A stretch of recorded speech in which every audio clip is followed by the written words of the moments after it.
homesteading to prepping to common horse sense, we are College Hill Farm.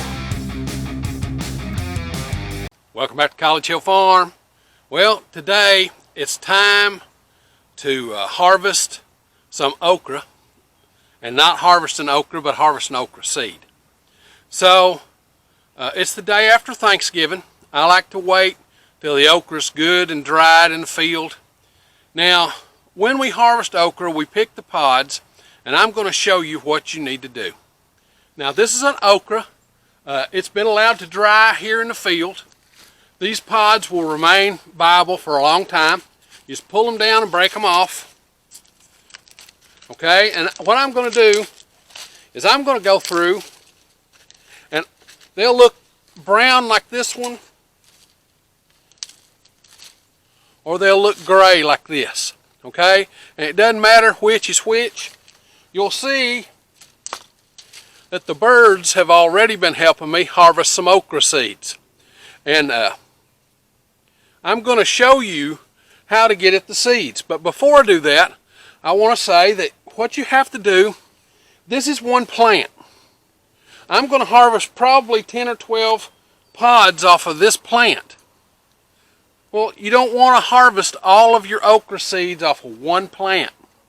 You want to use as many plants as possible to get as much genetic diversity as possible. So I'm going to harvest all these okra seeds, and then I'm going to put them in a bucket. And once I get that done, I'll come back to you and show you how to get the seeds out.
Okay, I've harvested a bunch. I'm going to harvest some more, but I harvested a lot.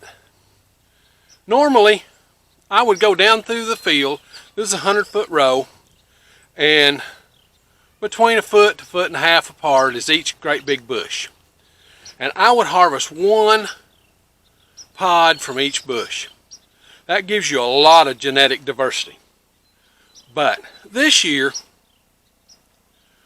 I've had so many requests over the last 2 years of people asking to buy seeds. What kind of seed do you use? Can I buy that? And a lot of the seeds that we grow are pure heirlooms. Okay, things that have been growing in my family for 100 years or more. So it's kind of tough sometimes to show you this stuff, and then you can't go out and buy the seed for it. So what we're going to do is, so that you can garden along with us, we're going to go ahead and harvest a bunch of seed here, and in January, because I'm sure the government's going to make me pay taxes on them, and I'm not at this to make no money, okay? As long as I recover my costs, that's all I care about. I'm sure the government will want me to pay their part, so, okay? So I'm going to harvest seeds, and I've been harvesting them all summer in a bigger way. Not too big a way, because that's just more work than I want to do. But I've been harvesting them in kind of a big way to have enough seeds that I can put a bunch of seeds on eBay, and you can buy them starting in January and garden along with us here at College Hill Farm. So let's have a look at what I got and how you get the seeds out. Right here's what I've collected so far, and I'm going to go back and get more. But let's talk about how you do the seeds. Okay, all you do is you take these and pull them apart, and see, there are all the seeds. Okay, you just keep pulling them apart. There's seeds all through these.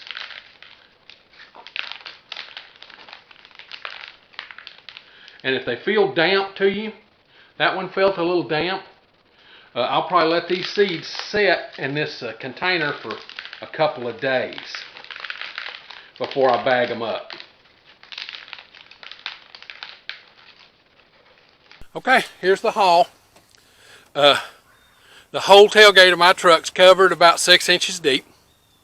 Now, I'm going to take these and go up and do them, but I thought while I was out here I'd do a check on the fall carrots. There they are. They're not very big. They could have used some more time, I think, but you know, take what you get. I'll probably come out the next day or two and harvest all of them. If we get 5 or 6 pounds to put in the freezer, that'll be okay, because these fall onions or fall carrots, all I do is put them in the freezer. Okay, see you back at the shop, and we'll start I'll seed all these. Okay, folks, I got them all harvested. By and large, the ones that were brown were bad, and I'm going to try and show you what I mean by bad. When you open these brown ones, almost every one of them, the seeds are kind of black looking. Instead of being the regular brown, they're kind of black looking, and a lot of them have this moldy looking stuff on them. I don't know how well you can see that. I'm trying to get it in the light so you can see it well. So all of these, see here's some more where you see the mold and stuff on them. So those didn't wind up doing too good, so I didn't harvest the seeds out of none of these. But I did harvest the most seeds that I've ever harvested. So let's see how many we got. I'm going to use this as a quart Ziploc bag, and it'll give us an idea of how many there are. I'm just going to hold my bucket up here and fill this bag up.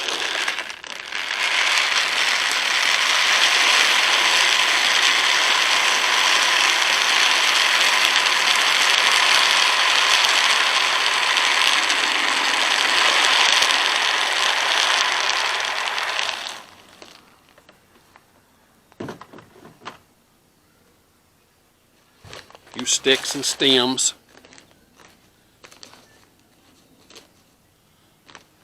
Seal that up if I can.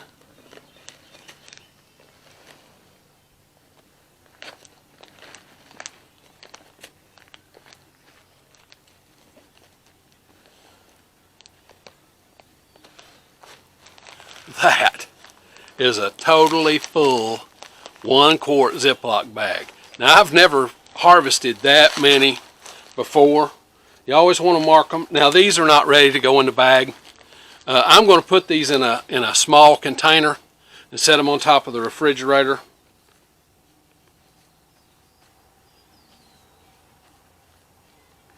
And what will happen is, always mark your stuff.